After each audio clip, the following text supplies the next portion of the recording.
April the 11th, 1970, a perfect textbook launch for Apollo 13. Its mission was to take astronauts Jim Lovell, Fred Hayes and Jack Swigert to the foothills of the moon. After the success of the two previous lunar landings, NASA had every confidence in the program. No one expected any problems. Houston, roger. Everything looks pretty good down in the S4B to... Okay, good deal. 3 days later, and 200,000 miles from home, disaster struck. An explosion ruptured the liquid oxygen tank in the Apollo's service module, knocking out its engine and cutting off essential power and life support systems. The world waited and held its breath. The moon mission was aborted, but could NASA's engineers bring the astronauts safely back to Earth? There was only one option open to the crew: use the lunar lander as a lifeboat to conserve power and oxygen. By enduring temperatures just above freezing, the three astronauts were kept alive inside the lander for 95 hours. It was designed to support just 2 men for half that time.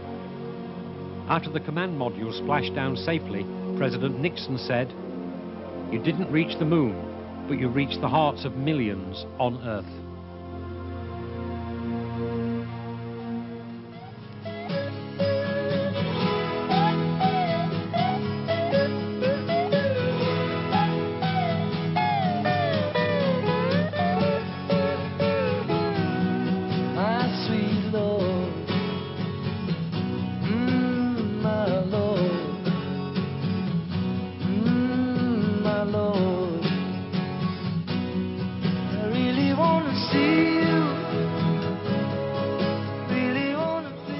You and teams of others at Jodrell Bank were monitoring, you were observing, you were witnessing all this. We were, absolutely. Were you able to hear what was being said by directly? Whom? By everybody? Directly. We had a small 50-foot telescope that was picking up the signals, both the voice and also the television signals when they were sent back too. I mean, was it as tense as dramatists and journalists and writers and others say? Absolutely. I don't think we thought of anything else during that few days.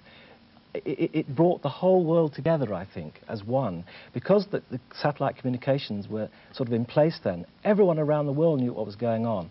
And we had really a ringside seat. Did you go home? I obviously did a bit, but we were at Jodrell a lot of the time, and it was something I shall never forget. That landing was really very dicey. It's a little bit, as a spacecraft comes into the atmosphere, it's rather like skimming a stone on water. If it comes in too steeply, it dives straight down, and the craft would have burnt up. On the other hand, as skimming a stone, if it goes in too shallowly, it would actually bounce off again, and they'd just be lost out into space. And as they neared the Earth, they found that the angle wasn't right. Because they were coming back with the LEM, which was never been planned, certain gases were venting off, and they were altering the orbit. And they had to make a very dicey last-minute correction to try and get the angle right. Even then, they came in a little bit shallowly.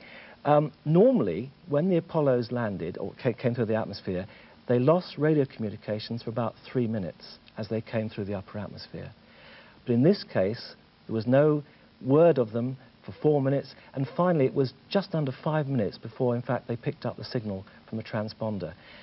They didn't even then know whether the parachutes would work properly. And I think I remember that when on the television, the first pictures of the 3 parachutes deployed above the spacecraft, I mean, that was fantastic. I think in the control room at Houston, it must have been tumultuous at that time. And funny enough, at the very end, the landing was one of the softest that any of the astronauts ever had. Final question. You've watched this sort of thing going on from the ground. Could you be an astronaut yourself? Oh, I'm far too old now, but it would have been marvellous. Would you like to have done it? Oh, very much so. I've seen the IMAX pictures where they show you very much what it was like to be an astronaut. The view of space must have been fantastic. No, it's a pity, but I'm too old. You're too old now. Ian, thank you very much indeed. Well, that was Bob's Century up in space this week. Next week, very much back down to Earth.